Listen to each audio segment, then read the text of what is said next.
Joining us is Adam Creighton, columnist at The Australian. Adam, thank you so much for joining us and welcome home. You spent years in Washington, DC.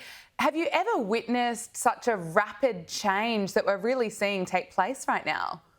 No, look, certainly I haven't. I mean, not in my journalistic career of 13 years at this stage have I ever seen such a flurry of change in such a short period of time. I mean, the COVID era, of course, was pretty spectacular in 21 and 2020, but this is pretty intense. It's not just in the health field, of course, it's in economics, it's in foreign policy.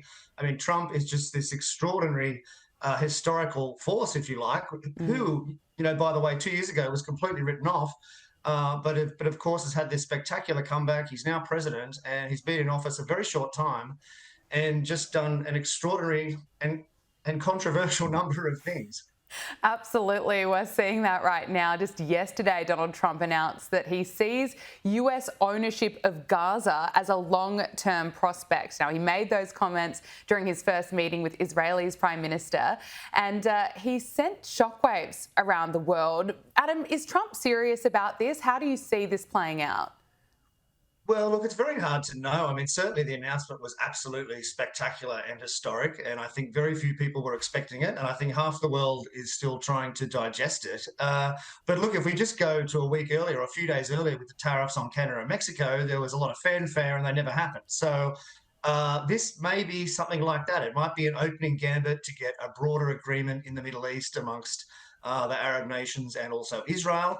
But certainly, I think, I can't see it happening personally. I think it's going to be very, very hard for the US to take ownership of Gaza unless it wants to endure loss of soldiers. I mean, there will obviously be terrorism if they try to take it, and it's going to be very, very difficult to forcibly remove 2 million people or 1.7 million people.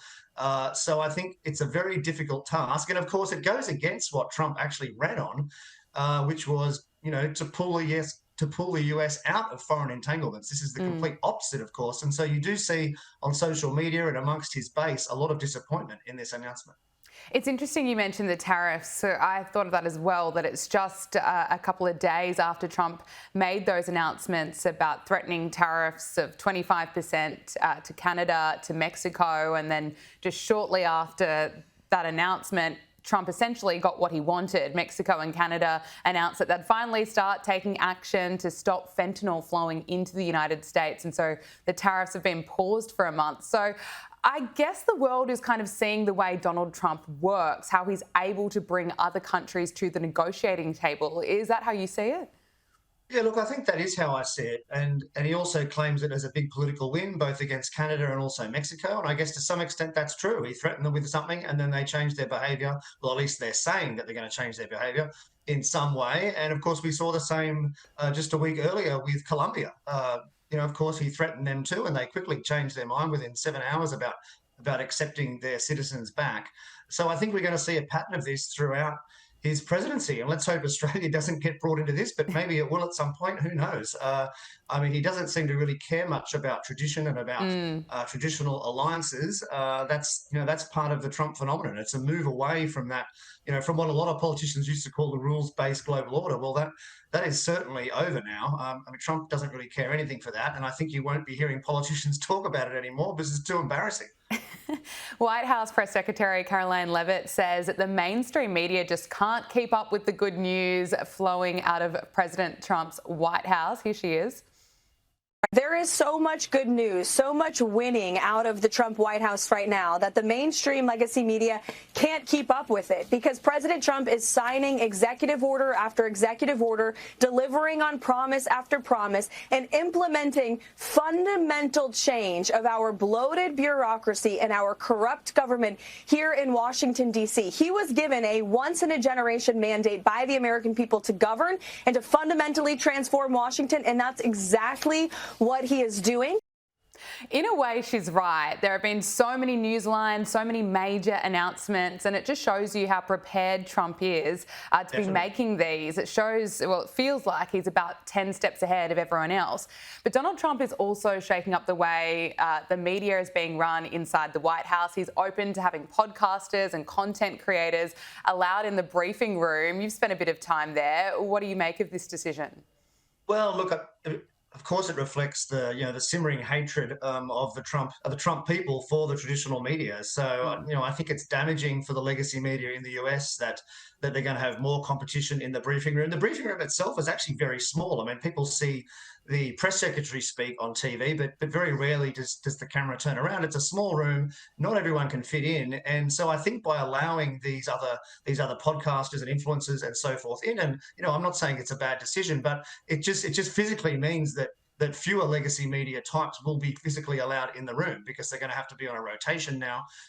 So I think it's bad for legacy media, but this is hardly surprising.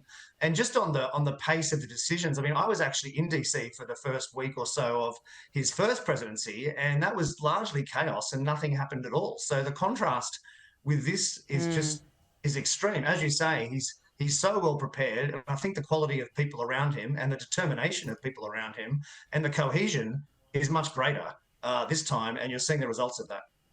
Absolutely. And in a sign that's not good for legacy media, it's been revealed today that USAID was handing over millions of dollars to the left-wing media outlet Politico. Look, I was shocked to hear this morning. What's your reaction? Yeah, look, I was shocked too. It's just so embarrassing. I mean, it really is. I mean, the mainstream media, let's be frank, large swathes of it have been very embarrassed by pushing things that have turned out to be wrong, whether it's the laptop, whether it's, various aspects of COVID. And now it comes out that the Democratic arm of the US state, if you like, this agency called USAID, which has been propping up various institutions all around the world that are very closely aligned to the Democratic Party. They were also giving money to this media giant, which is owned, it's called Politico in the US, but it's owned by Axel Springer, which is a big German publisher. And Politico also happens to be fairly rabidly anti-Trump. So it's a very, very bad look. And I think it'll have ramifications, widespread ramifications, this. I think so indeed. Now, podcaster Joe Rogan has blasted Kamala Harris's team for essentially lying about why Kamala Harris never went on the Joe Rogan podcast. They came up with plenty of excuses, like the date clashed with when Donald Trump was recording his. But Joe Rogan has called them out for their BS. Here he is. No one ever committed to doing it. This is really important because they keep pretending that I lied or I did this or I did that. They never committed to doing it. Well, we went through, I've got a whole, we have all the receipts, by the way. Of course. I have a whole list of conversations that took place. They never said she was going to do it.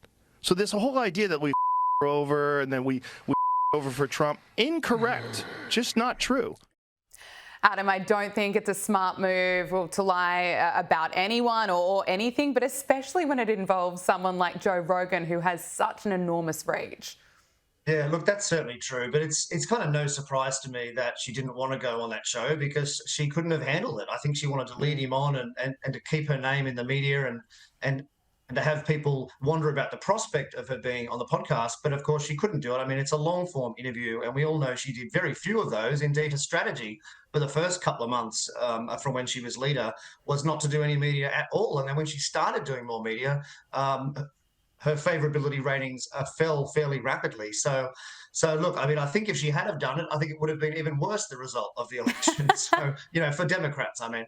So yeah, but look, it is embarrassing, all the lying and stuff. And the curious thing, I don't know why Joe Rogan didn't say this before the election, but anyway, it's he said it now, and I suppose it's not surprising. Yeah, it's not surprising. I wonder if the offer is still on the table. I'm not sure if she's still up to a 3-hour interview with Joe Rogan. I'm not sure how many people would listen to it either.